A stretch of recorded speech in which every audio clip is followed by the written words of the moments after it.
Price the Lord. ஆண்டவருடைய பரிசுத்த நாமத்துக்கு ஸ்தோத்திரம் உண்டாவதாக. கடந்த 9 மாதங்களாக நம்மை அருமையாக பாதுகாத்து பராமரித்து ஆசீர்வதித்து நம்முடைய சகல தேவைகளையும் சந்தித்து இம்மட்டும் நம்மை நடத்தின தேவனுக்காக நம்ம நன்றி செலுத்துவோம்.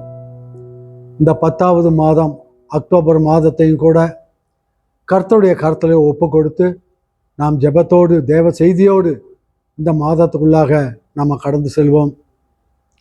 எங்களை அதிகமாக நேசிக்கிற எங்கள் அன்பு தகப்பனே, நாங்கள் உமக்கு நன்றி செலுத்துகிறோம், ஸ்தோத்தரிக்கிறோம். கடந்த 9 மாதங்களாக எங்களுக்கு எந்த ஒரு குறைவும் இல்லாதபடி எங்களை நீர் ஒரு தகப்பன் தன் பிள்ளையை தூக்கி சுமப்பது போல எங்களை தூக்கி சுமந்ததற்காக நாங்கள் உமக்கு நன்றி செலுத்துகிறோம். எங்களுடைய தேவைகளையெல்லாம் சந்தித்ததற்காக நன்றி, ஊழியங்களையெல்லாம் ஆசீர்வித்ததற்காக நன்றி, போன வந்த இடங்களிலெல்லாம் எங்களை பாதுகாத்து வந்ததற்காக நன்றி. எங்களுக்கும் ஆண்டவரே, எங்களுடைய சபைகளுக்கும் எங்களுடைய குடும்பங்களுக்கும் எங்கள் சம்பந்தப்பட்ட எல்லா ஆவிக்குரிய பிள்ளைகளுக்கும் நீ செய்த சகல நன்மைகளுக்காகவும் நன்றி செலுத்துகிறோம். இந்த 10வது மாதத்தை உம்முடைய கருத்திலே நாங்கள் அர்ப்பணிக்கிறோம். 1ஆம் தேதி முதல் 31ஆம் தேதி வரை உள்ள ஒவ்வொரு காரியங்களிலும் உம்முடைய ஆசீர்வாதம் இருப்பதாக, உம்முடைய வழி நடத்தல் இருப்பதாக, உம்முடைய கிருபை இருப்பதாக இயேசுவின் நாமத்தால் வேண்டிக் கொள்கிறோம் பிதாவே, ஆமென். ஆண்டவருடைய பரிசுத்த நாமத்துக்கு ஸ்தோத்திரம் உண்டாவதாக. தேவனுக்கு மகிமையாக ஒரு பாடலில் 1-2 கவிகளை பாடி ஆண்டவரை துதித்து கர்த்தருடைய வார்த்தைக்குள்ளாக நாம் கடந்து செல்வோம்.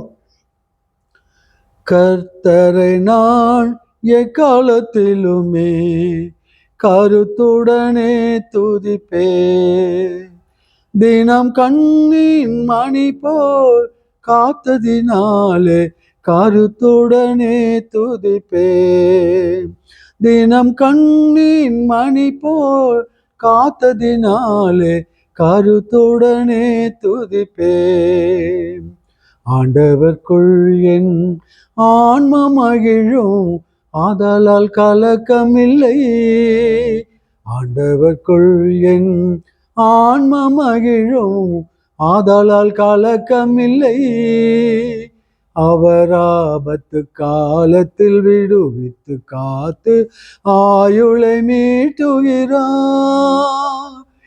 என்னோட கூட கர்த்தர் மகிமையை எல்லாரும் உயர்த்திடுங்கள். அவர் எல்லா பயத்துக்கும் நீங்களாக்கினார், என் விண்ணப்பம் கேட்டார்.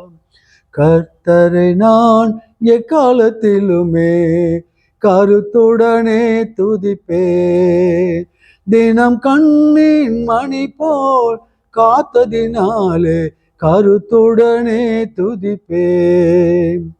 இவ்வேளை கூப்பிட்டான் கர்த்தர், அதற்கு இரக்கமாய் செவி சாய்த்தார். இவ்வேளை கூப்பிட்டான் கர்த்தர், அதற்கு இரக்கமாய் செவி சாய்த்தார். அவனிடு கண்களுக்கெல்லாம் நீங்களாக்கினார், ரட்சிப்பை அருளி செய்தார். சிங்க குட்டிகள் தாழ்ச்சி அடைந்து பட்டினியாயிருக்கும், ஆனால் சிறப்பாய் கர்த்தரை தேடுபவர்க்கோ ஒரு நன்மையும் குறையாது. கர்த்தரை நான் எக்காலத்திலுமே கருத்துடனே துதிப்பே, தினம் கண்ணின் மணி போல் காத்ததினாலே கருத்துடனே துதிப்பே, தினம் கண்ணின் மணி போல் காத்ததினாலே கருத்துடனே துதிப்பே. இந்த அக்டோபர் மாத செய்திக்காக கர்த்தருடைய வார்த்தைகளிலே சில வார்த்தைகளை நம்ம படிக்கலாம். சங்கீதம் 34 1 முதல் 5-6 வசனங்களை நம்ம படிக்கலாம். சங்கீதம் சாம்ஸ் 34 1-6. கர்த்தரை நான் எக்காலத்திலும் ஸ்தோத்தரிப்பேன், அவர் துதி எப்போதும் என் வாயில் இருக்கும். கர்த்தருக்குள் என் ஆத்துமா மேன்மை பாராட்டும். சிறுமைப்பட்டவர்கள் அதை கேட்டு மகிழ்வார்கள். என்னோட கூட கர்த்தரை மகிமைப்படுத்துங்கள். நாம் ஒருமித்து அவர் நாமத்தை உயர்த்துவோமாக. நான் கர்த்தரை தேடினேன், அவர் எனக்கு செவி கொடுத்து என்னுடைய எல்லா பயத்துக்கும் என்னை நீங்களாக்கி விட்டார். அவர்கள் அவரை நோக்கி பார்த்து பிரகாசம் அடைந்தார்கள், அவர்கள் முகங்கள் வெட்கப்படவில்லை. இந்த ஏழை கூப்பிட்டான், கர்த்தர் கேட்டு அவனை அவன் இடுக்கண்களுக்கெல்லாம் நீங்களாக்கி ரட்சித்தார் என்பதே. ஆமேன்.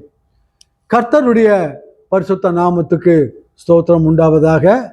கர்த்தருடைய பிள்ளைகளே, இந்த 10வது மாதத்திலே இந்த தேவனுடைய வார்த்தை நம்மை முற்றிலுமாக நிரப்பி எல்லா நேரங்களிலும் ஆண்டவரை துதிக்கிற மக்களாக, ஸ்தோத்தரிக்கிற மக்களாக, நன்றி செலுத்துகிற மக்களாக ஆண்டவர் நம்மை மாற்றுவாராக. கர்த்தரை எக்காலத்திலும் ஸ்தோத்தரிப்பேன், அவர் துதி எப்பொழுதும் என் வாயில் இருக்கும் என்று சங்கீதக்காரனாகிய தாவீது இந்த சங்கீதத்தை ஆரம்பிக்கிறார். கர்த்தரை துதிப்பதும் அவருடைய நாமத்தை கீர்த்தனம் பண்ணுவதும் நல்லது. கர்த்தரை எப்பொழுதும் ஸ்தோத்தரியுங்கள், கர்த்தர் நல்லவர், அவர் கிருபை என்றும் உள்ளது என்று அவரை நம்பியிருக்கிறவர்கள் சொல்லுவார்களாக. இப்படி பல இடங்களிலே, விசேஷமாக சங்கீத பாகங்களிலே ஆண்டவரை துதிப்பதை குறித்து ரொம்ப அதிகமாக சொல்லப்பட்டிருக்கிறது. பிரியமானவர்களே, ஆண்டவரை துதிக்கிற ஒரு விஷயம் மிகவும் அருமையான விஷயம். நாம் ஒவ்வொருவரும் அவரை துதிக்க வேண்டும், ஒவ்வொருவரும் அவரை மனதார ஸ்தோத்தரிக்க வேண்டும். ஒவ்வொருவரும் எல்லா நிலைமைகளிலும், எல்லா சூழ்நிலைகளிலும், எல்லா இடங்களிலும், எப்படிப்பட்ட சந்தர்ப்பங்களிலும் ஆண்டவரை துதித்து பழகுகிறவர்கள்தான் உண்மையான விசுவாசிகள் என்று அர்த்தம் கொள்ளும். ஆகவே நாமும் கர்த்தரை எப்பொழுதும், எக்காலத்திலும், எல்லா இடங்களிலும், எல்லா சூழ்நிலைகளிலும், எப்படிப்பட்ட சந்தர்ப்பங்களிலும் அவரை துதிக்க நாம் கற்றுக்கொள்ள வேண்டும். அவர் துதி எப்பொழுதும் என் வாயில் இருக்கும். எக்காலத்திலும் என்று சொல்லும் பொழுது 24 hours நாம் அவரை துதித்து கொண்டே இருக்க வேண்டும் என்பது மாத்திரமல்ல, எல்லா காலகட்டங்களிலும், எல்லா சந்தர்ப்பங்களிலும், எல்லா சூழ்நிலைகளிலும் நாம் தேவனை துதித்து பழக வேண்டும். ரோமர் 8:28 சொல்லுகிறது, அன்றியும் அவருடைய தீர்மானத்தின்படி அழைக்கப்பட்டவர்களாய் தேவனிடத்திலே அன்பு கூறுகிறவர்களுக்கு சகலமும் நன்மைக்கேதுவாய் நடக்கிறது என்கிற அந்த வசனத்தை பரிசுத்த பவுல் அப்போஸ்தலன் அவர் புரிந்து கொண்டது போல நாமும் அந்த வசனத்தின் ஆழத்தையும் அகலத்தையும் கருத்துக்களையும் நாம் புரிந்திருப்போம் என்று சொன்னால், அப்படி புரிந்து கொண்ட விசுவாசிகளாகிய நாமும் கூட கர்த்தரை எக்காலத்திலும் நாம் ஸ்தோத்தரிக்க முடியும். எக்காலமும் என்று சொல்லும் பொழுது எனக்கு அருமையானவர்களே, நன்மையான நேரத்திலும், தீமையான நேரத்திலும், கெட்ட சூழ்நிலைகளிலும், நல்ல சூழ்நிலைகளிலும், அருமையான சூழ்நிலைகளிலும், ஆபத்தான சூழ்நிலைகளிலும், சமாதானமான சூழ்நிலையிலும், நெருக்கடியான சூழ்நிலையிலும், போராட்டம் நிறைந்த சூழ்நிலையிலும், சந்தோஷம் நிறைந்த சூழ்நிலைகளிலும், இப்படியாக எல்லாவற்றையும் நினைத்து கொள்ளுங்கள். எந்த நேரத்திலுமே ஆண்டவரை துதிக்கக்கூடிய மக்களாக இருப்பது யாரால முடியும் என்று சொன்னால், ஆவிக்குரிய வாழ்க்கையிலே ஆழமாக, அகலமாக, விரிந்து பறந்து வளர்ந்தவர்களுக்கு தான் அது முடியும். நல்லது நடக்கும் பொழுது ஆண்டவரே உமக்கு ஸ்தோத்திரம், கோடி கோடி கோடி ஸ்தோத்திரம், 1 மில்லியன் ஸ்தோத்திரம், 2 மில்லியன் ஸ்தோத்திரம் என்று சொல்லுவது, கஷ்டங்களும் நஷ்டங்களும் பலவிதமான நெருக்கங்களும் கடந்து வரும்போது ஆண்டவரே, ஏன் எனக்கு இந்த கொடுமை? ஏன் எனக்கு இப்படிப்பட்ட ஒரு சூழ்நிலையில் என்னை கொண்டு வந்து விட்டீர்? இதற்காகவா உம்மை சேவித்தேன்? இதற்காகவா உம்மை விசுவாசித்தேன்? உமக்காக பாடுகளை சகித்தேன் என்று கேள்வி கேட்பது ஒரு உண்மையான விசுவாசியினுடைய நல்ல உயர்ந்த ரகம் அல்ல. இவர்கள் இரண்டாந்தர விசுவாசிகள். நல்லது நடக்கும் பொழுது ஆண்டவரை ஸ்தோத்தரிப்பதும், பல கஷ்டங்கள் வரும் பொழுது ஆண்டவரை கேள்வி கேட்பதும், பல இக்கட்டான சூழ்நிலைகளை கடந்து வரும் பொழுது ஆண்டவரை தூஷிக்கிற விசுவாசிகள் கூட இருக்கிறார்கள். அருமையானவர்களே, ஆனால் ஒரு உண்மையான கர்த்தருடைய பிள்ளை அப்படி அல்ல. நல்ல நேரத்திலும் கெட்ட நேரங்களிலும், வெற்றி நிறைந்த நேரங்களிலும் தோல்வி நிறைந்த நேரங்களிலும் யோபுவை போல நீர் என்னை கொன்று போட்டாலும் நான் உம்மிடத்தில் நம்பிக்கையாக இருப்பேன் என்று சொல்லுகிறார். அந்த யோபுவை போல ஒன்றாம் தரத்தின் விசுவாசிகளாக நாம் பழக வேண்டும். ஆம் அருமையானவர்களே, என்றைக்கு நாம் மனிதராக பிறந்தோமோ மனித குலத்திலே, அன்றைக்கு எல்லா சூழ்நிலைகளையும் பிரச்சனைகளையும் நன்மைகளையும் தீமைகளையும் கடந்து செல்ல நாம் அர்ப்பணித்து விடுகிறோம். அடிக்கடி நாம் நினைவு கூறுகிற ஒரு வார்த்தை, இயேசு கிறிஸ்துவே, உலகத்திலே உங்களுக்கு உபத்திரவங்கள் உண்டு, ஆனாலும் திடன் கொள்ளுங்கள், நான் உலகத்தை ஜெயித்தேன் என்று சொல்லியிருக்கிறார். பச்சை மரத்துக்கே கஷ்டப்படுத்துவார்கள் என்று சொன்னால் பட்ட மரமாகிய உங்களுக்கு எவ்வளவு கஷ்டம் வரும் என்று, நமக்கு மனுகுலத்துக்கு கஷ்டங்கள் உண்டு என்பதை ஆண்டவர் மறுபடியுமாக வித்தியாசமான சூழ்நிலைகளிலே அவர் நமக்கு எடுத்து காட்டுகிறார். ஆகவே கர்த்தருடைய பிள்ளைகளாக நாம், விசுவாசிகளாக இருக்கிற நாம், அவருடைய கிருபைக்குள்ளாக அவருடைய நிழலிலே வாழ்கிற நாம், ஆண்டவரை எல்லா சூழ்நிலைகளிலும் துதிக்கிறவர்களாக, ஸ்தோத்தரிக்கிறவர்களாக, பாடுகிறவர்களாக, ஆண்டவரை ஏற்றி ஆண்டவரை எந்த சூழ்நிலையிலும் விட்டு கொடுக்காதவர்களாக இருக்க வேண்டும் என்பதை நாம் நன்றாக புரிந்து கொள்ள வேண்டும். தேவன் அவர் நம்மோடு இருக்கிறார். எல்லா நாட்களிலும் நம்மோடு இருக்கிறார். எல்லா சூழ்நிலையிலும் நம்மோடு இருக்கிறார். எல்லா நன்மைகளின் நேரத்திலும் அவர் நம்மோடு நிறைந்தவராய் இருக்கிறார். இதைத்தான் சங்கீதக்காரர் சொல்லுகிறார், நான் மரண இருளின் பள்ளத்தாக்கிலே நடந்தாலும் நான் பொல்லாப்புக்கு பயப்படேன், தேவரீர் என்னோடு கூட இருக்கிறீர் என்று அடிக்கடி நாம் தியானித்திருக்கிறோம். அந்த ஒரு விசுவாசம் அந்த இருளின் சூழ்நிலையிலே, அந்த பயங்கரமான போராட்ட சூழ்நிலையிலே நாம் வாயை திறந்து அறிக்கை செய்து பிரச்சனைகளை ஜெயிக்கிற மக்களாக நாம் மாற வேண்டும். ஆகவே நன்மையிலே துதிக்கிறவர்கள் மாத்திரம் அல்ல, தீமையான நேரங்களிலும் துதிக்கிறவர்கள் தான் உண்மையான விசுவாசிகள்.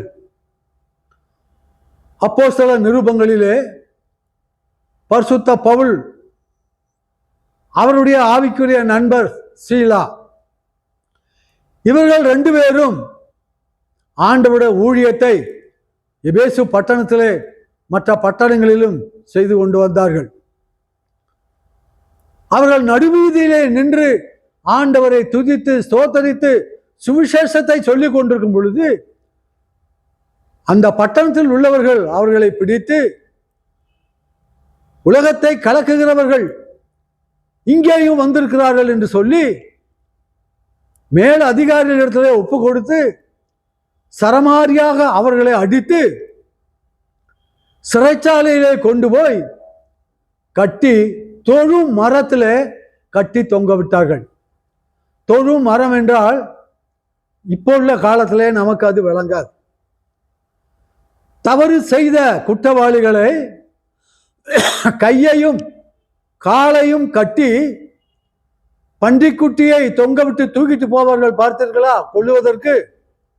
அந்த மாதிரி கையையும் காலையும் மேலே உயர்த்தி முகம் மேலே நோக்கும்படியாக ஒரு உயர்ந்த ஒரு இடத்துல கட்டி தொங்க விட்டிருப்பார்கள். அதுதான் தொழுமரம்.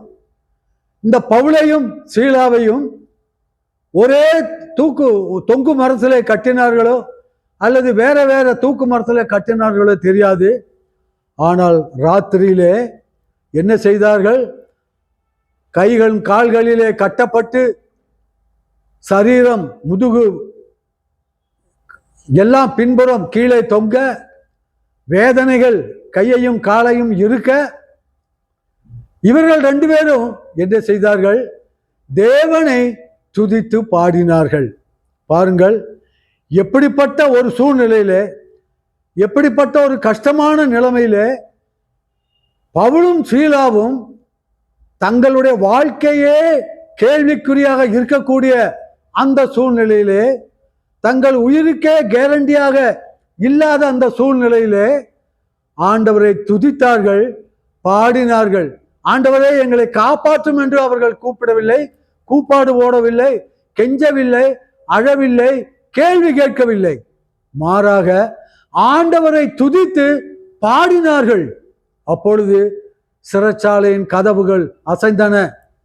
பயங்கரமான பூகம்பம் போன்ற ஒரு சூழ்நிலை வந்தது. பவுலும் சீலாவும் கட்டப்பட்டிருந்த அந்த கட்டுகள் தானாக அவிழ்ந்து கீழே விழாதபடிக்கு பத்திரமாக இறங்கி நின்றார்கள். ஆண்டவர் அந்த 100க்கு அதிபதி அவருடைய காவல்காரன் ஓடி வந்து நடந்த சம்பவங்களை விசாரித்து அவர்களை முற்றிலுமாக இறக்கிவிட்டு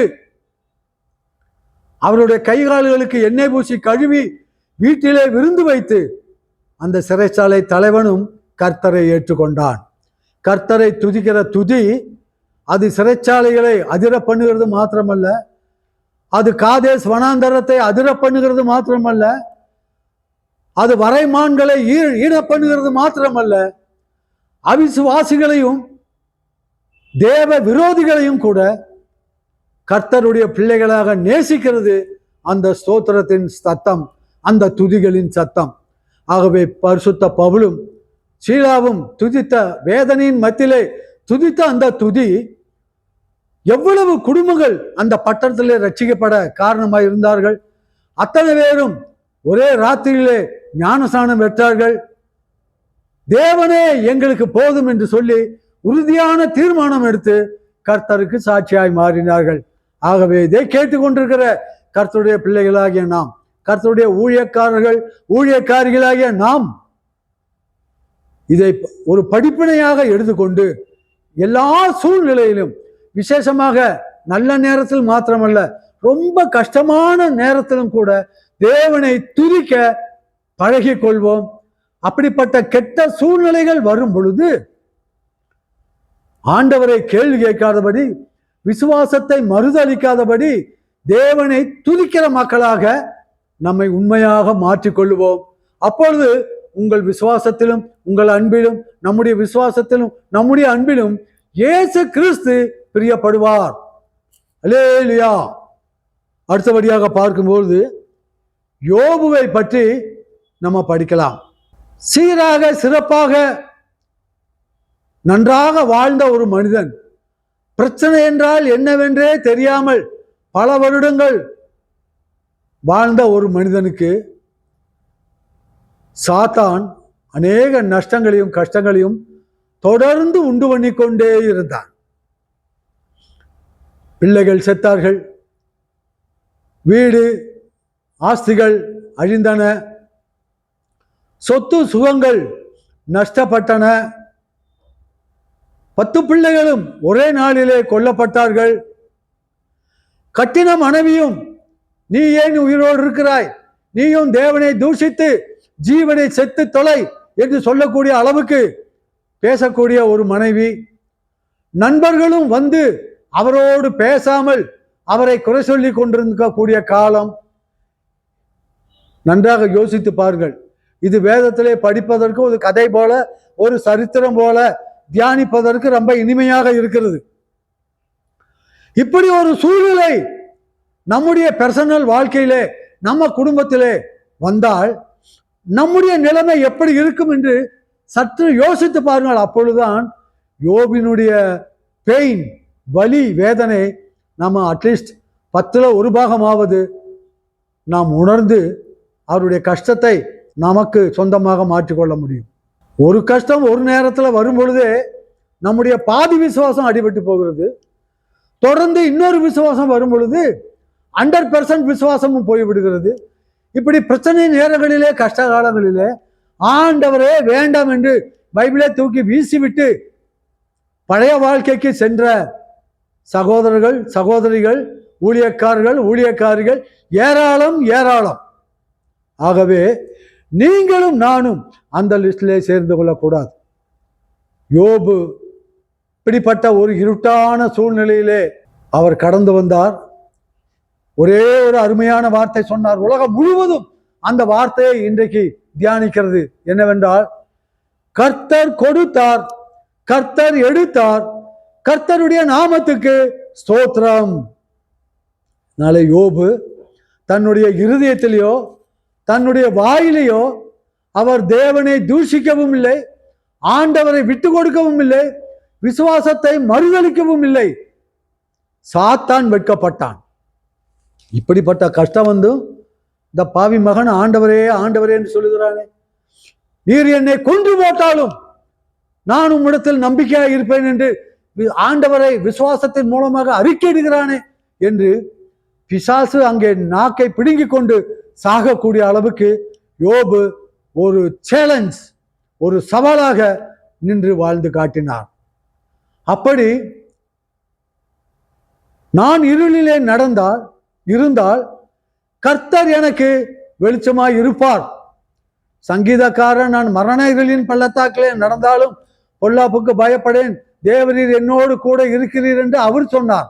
யோபு நான் இருளிலே இருந்தால் கர்த்தர் எனக்கு வெளிச்சமாய் இருப்பார் என்று அதே வார்த்தையை தான் திருப்பி வேறு விதமாக சொல்லுகிறார். கர்த்தருடைய பிள்ளைகளாகிய நமக்கும் கூட வாழ்க்கையிலே சில சமயங்களிலே இருளான நேரங்கள் வரக்கூடும், கஷ்டமான சூழ்நிலைகள் வரக்கூடும், தோல்வி நிறைந்த சூழ்நிலைகள் வரக்கூடும், சோர்வுகள் நிறைந்த சூழ்நிலைகள் வரக்கூடும். உலகத்தில் இருக்க வரைக்கும் எல்லா உயர்வுகளும் தாழ்வுகளும் நன்மைகளும் தீமைகளும் மாறி மாறி நம்மை அட்டாக் பண்ணிக்கொண்டே இருக்கும். இதிலெல்லாம் ஜெயித்து ஜெயித்து ஜெயித்து விசுவாசத்தினாலே, இயேசுவின் நாமத்தினாலே வெற்றி நடை போடுகிறவன் தான் உண்மையான விசுவாசி. ஆகவே நம்முடைய வாழ்க்கையிலும், வீட்டிலே, குடும்பத்திலே, பிள்ளைகளிலே, ஊழியத்தின் பாதையிலே, தொழிலின் பாதைகளிலே, பிசினஸிலே, பலவிதமான காரியங்களிலே நமக்கு பிடிக்காத சூழ்நிலைகள் வரும் பொழுது, நன்மைகள் நடக்கும் பொழுது எப்படி கர்த்தர் இந்த ஆசீர்வாதத்தை கொடுத்தார், ஸ்தோத்திரம் அல்லேலூயா என்று சத்தமாக சபையிலே சாட்சி சொல்கிறோமோ, அதே போல இக்கட்டு நேரத்திலும், இடைஞ்சலான நேரத்திலும், மூச்சு விட முடியாத நேரத்திலும், மரண இருளின் பள்ளத்தாக்கிலும், இருளிலே வாசம் பண்ணுகிற சூழ்நிலை போன்ற சந்தர்ப்பங்களிலும் கர்த்தர் என்னோடு இருக்கிறார், அவர் என்னை கைவிட மாட்டார், அவர் என்னை நடத்துவார், அவர் என்னை காப்பாற்றுவார், என்னை கரை சேர்ப்பார், என்னை மகிமையினாலும் கனத்தினாலும் முடிசூட்டுவார் என்று சொல்லி நாம் ஆண்டவருக்காக சவால் விடுகிற மக்களாக மாற வேண்டும். எந்த சூழ்நிலையிலையும் ஆண்டவரை நாம் மறுதளிக்கவோ, ஆண்டவரை விட்டு கொடுக்கவோ, வெட்கப்படுத்தவோ கூடாது. அல்லேலூயா. கடந்த சில நாட்களுக்கு முன்பாக யூடியூப்ல ஒரு தாயாருடைய சாட்சியை குறித்து ஒரு பிரசங்கியார் பிரசங்கித்துக் கொண்டிருந்தார். பிரசங்கித்தவர் ஒரு எஸ்டேட் முதலாளி, மேனேஜராக வேலை செய்கிறவர். நல்ல பங்களா, கார், சம்பளம், நல்ல மனைவி, அருமையான மக்கள், வசதியான வாழ்க்கை. ஆனால் அவர் கர்த்தருக்கு ஒரு மகிமையான ஒரு சாட்சி. அவர் மேனேஜராக வேலை பார்த்த அந்த எஸ்டேட்ல அநேக ஏழை மக்கள், கூலிக்கார மக்கள் வேலை செய்து கொண்டிருந்தார்கள். அதில் ஒரு அம்மா, அவர்களுடைய பெயர் மேரி அம்மா. பல வருடங்களுக்கு முன்பாகவே அவருடைய கணவன் இறந்து விட்டார். அவர்களுக்கு 2 பிள்ளைகள், ஒரு ஆண் குழந்தை, ஒரு பெண் குழந்தை. 2 பேருக்கும் ஒரு 8 வயது, ஒரு 5 வயது இப்படி இருக்கலாம்.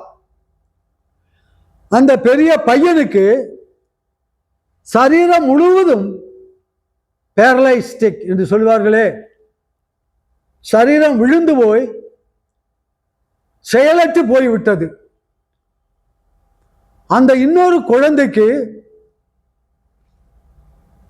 ஒரு விதமான வியாதி, அதுவும் எழுந்து நடக்க முடியாது, கண்ணு தெரியாது.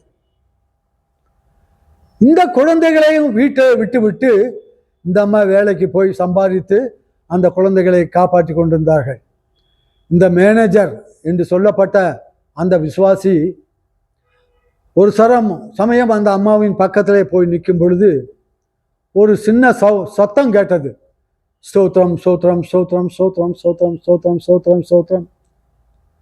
அப்பொழுது அந்த சத்தத்தை கேட்டு அந்த மேனேஜருக்கு ஆச்சரியம். அம்மா, உங்களுடைய பெயர் என்ன என்று கேட்டார். ஐயா, ஸ்தோத்திரம் ஐயா, என் பேர் மேரி. உங்கள் குடும்பத்திலே எத்தனை பேர் இருக்கிறீர்கள்? நீங்கள் ஒரு விசுவாசியா? இதெல்லாம் விசாரிக்கும் பொழுது அந்த அம்மா தன்னுடைய காரியத்தை சொல்ல ஆரம்பித்தார்கள். ஐயா, சில வருஷங்களுக்கு முன்பாக கணவன் இறந்து விட்டார். எனக்கு 2 பிள்ளைகள் இருக்கிறார்கள். ஒருவனுக்கு முழுவதும் சரீரம் பாதிக்கப்பட்டதாக பேரலைஸ்டிக் வந்து ஒரு பக்கம் சரீரம் விளங்காதவனாக படுத்து கொண்டிருக்கிறான் ஒரு பையன்.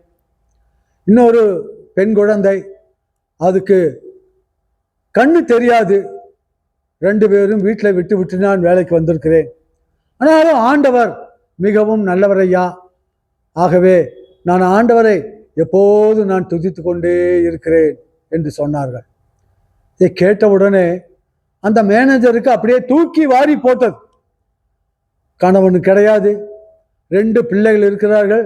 அதில் ஒருவனுக்கு சரீரம் எல்லாம் செயலிழந்து விட்ட செத்து போன நிலைமை. இன்னொரு பிள்ளைக்கு கண்ணு தெரியாது. 2 பேரும் தானாக எதுவும் செஞ்சுக்க முடியாது. அப்படிப்பட்ட 2 பிள்ளைகளும் ஒரு கஷ்டமான சூழ்நிலையில இருக்கும் பொழுது இந்த மேரியம்மா காட்டிலே வேலை செய்து கொண்டிருக்கும் பொழுதும் கூட ஸ்தோத்திரம் ஸ்தோத்திரம் ஸ்தோத்திரம் ஸ்தோத்திரம் என்று ஆண்டவரை துதித்து கொண்டே இருந்தார்கள். சில நாட்கள் ஆயிற்று. அதுல முதல் குழந்தை செத்து விட்டான்.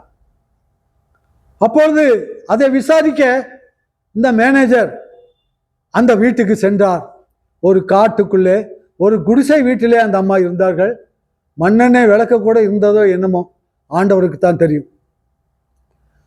பகல் நேரத்தில் இவர் ஒரு ஆள் துணையோடு போய் அந்த செத்து போன அந்த அம்மாவுக்கு ஆறுதல் சொன்ன அங்கே போகும் பொழுது அந்த அம்மா அங்கே பக்கத்திலே உட்கார்ந்து, செத்து போன குழந்தையின் பக்கத்தில் உட்கார்ந்து ஆண்டவரை ஸ்தோத்தரித்து கொண்டிருந்தார்கள். இவரை பார்த்த உடனே அந்த அம்மா, ஐயா,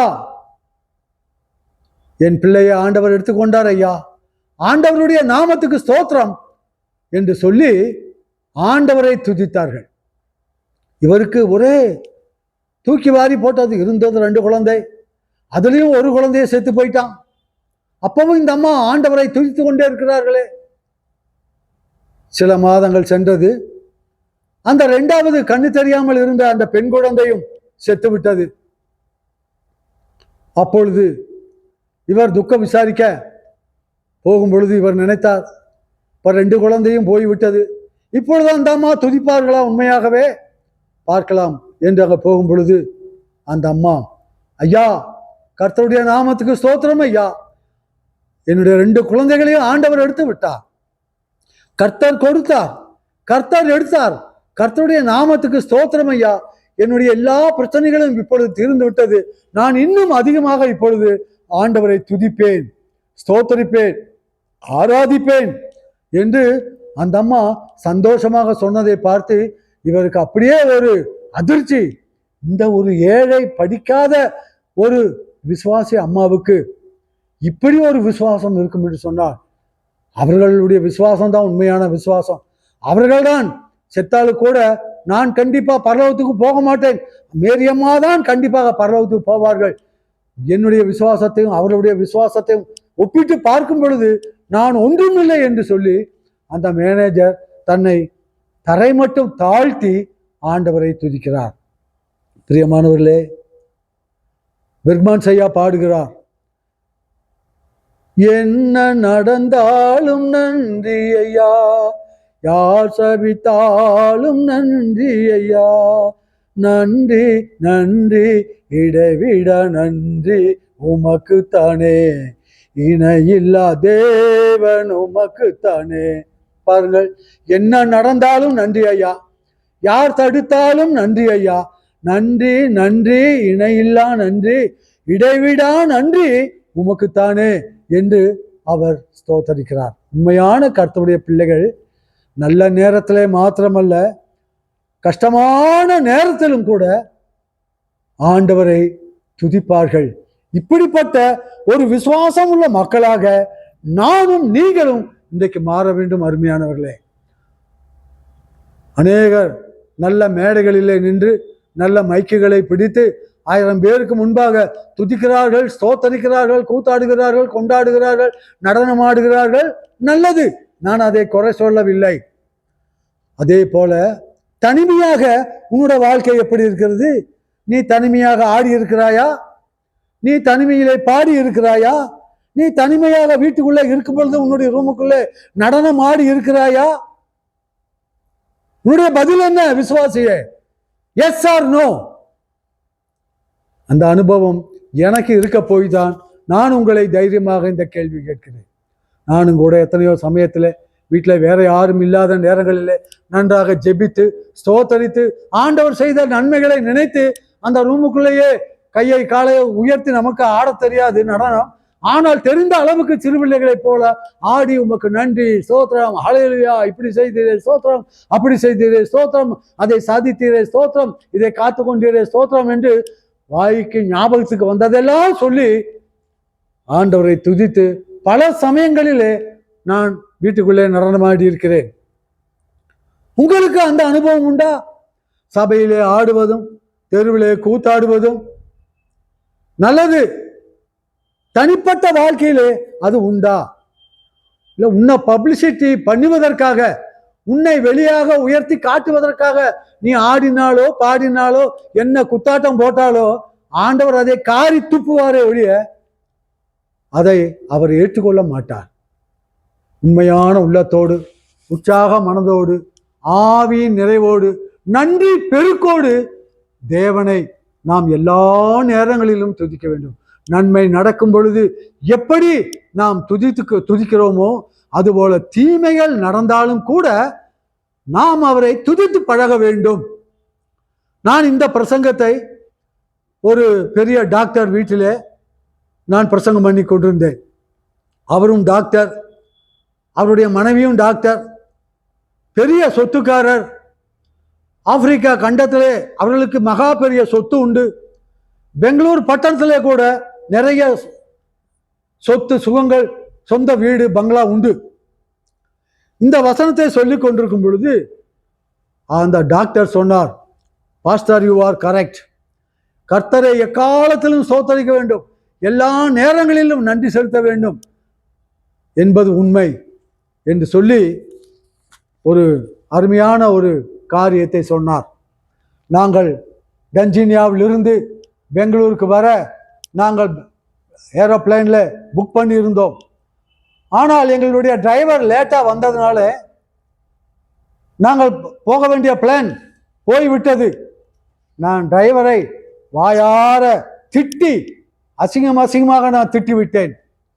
அடுத்து ஏர்போர்ட்டில் உள்ள அத்தாரிட்டி கிட்ட பேசி அடுத்த பிளைனில் நாங்கள் ஏறி வந்தோம். ஆனால் உண்மையாகவே அந்த நேரத்தில் எனக்கு டிரைவர் மேலே கோபம்தான். ஆனால் என்ன நடந்தது என்று சொன்னால், நாங்கள் மிஸ் பண்ணின அந்த ஏரோப்ளேன் பெங்களூர் பட்டணத்திலே வந்து தரை இறங்கும் போது வெடித்து சிதறி அத்தனை பேரும் செத்தார்கள். ஒருவேளை டிரைவர் லேட்டாக வந்ததுனால நானும் என் மனைவியும் தப்பினோம், இல்லாவிட்டால் நாங்களும் செத்து போயிருப்போம். ஆகவே அதற்கு பின்பாக உணர்ந்து நான் டிரைவரிடத்துல மன்னிப்பு கேட்டு, நீ லேட்டாய் வந்ததற்காக நன்றி, அதனால நாங்கள் இன்றைக்கு உயிரோடு இருக்கிறோம் என்று சொல்லி ஆண்டவருக்கு நன்றி செலுத்தணும் என்று சொல்லி. உண்மையாகவே நடப்பது எல்லாவற்றையும் கர்த்தருடைய பிள்ளைகளுக்கு ஆண்டவர் நன்மையாகவே நடத்தி வைப்பார். ஆகவே லாபத்திலும் நஷ்டத்திலும் இன்பத்திலும் துன்பத்திலும் வாழ்விலும் தாழ்விலும் எல்லா நேரங்களிலும் தேவனை துதித்து ஸ்தோத்தரித்து அவருக்கு சாட்சியாக இருப்போம். கர்த்தர் இந்த மாதம் முழுவதையும் துதிக்கிற, ஸ்தோத்தரிக்கிற, கொண்டாடுகிற மாதமாக கர்த்தர் நமக்கு மாறுவாராக. அல்லேலூயா, பிரைஸ் தி லார்ட். நாம் அப்படியே ஜெபித்து முடிப்போம். எங்களை அதிகமாக நேசிக்கிற மகா பரிசுத்தமுள்ள கர்த்தாவே, கர்த்தரை எக்காலத்திலும் ஸ்தோத்தரிப்போம்.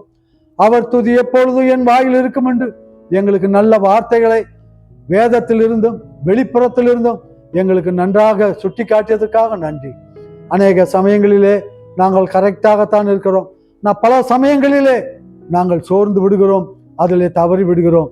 எங்களுடைய பலகீனங்களை எல்லாம் நீக்கி எங்களை கர்த்தரை எக்காலத்திலும் எல்லா சூழ்நிலைகளிலும் எல்லா சந்தர்ப்பங்களிலும் எப்படிப்பட்ட இடங்களிலும் உம்மை மகிமைப்படுத்துகிற மக்களாக எங்களை மாற்றும், எங்களை பரிசுத்தப்படுத்தும், பக்குவப்படுத்தும். உமக்கு மகிமையுள்ள சாட்சிகளாக, சவால்களாக எங்களை மாற்றும். எல்லா துதி கனம் மகிமையும் நீர் எடுத்துக்கொள்ளும். இயேசுவின் நாமத்தால் வேண்டிக் கொள்கிறோம் ஜீவனுள்ள பிதாவே, ஆமென். என் ஆத்மாவே கர்த்தரை ஸ்தோத்தரி, என் முழுமே அவருடைய பரிசுத்த நாமத்தை ஸ்தோத்தரி. என் ஆத்மாவே கர்த்தரை ஸ்தோத்தரி, அவர் செய்த சகல உபகாரங்களையும் மறவாதே. ஆமென். Praise the Lord.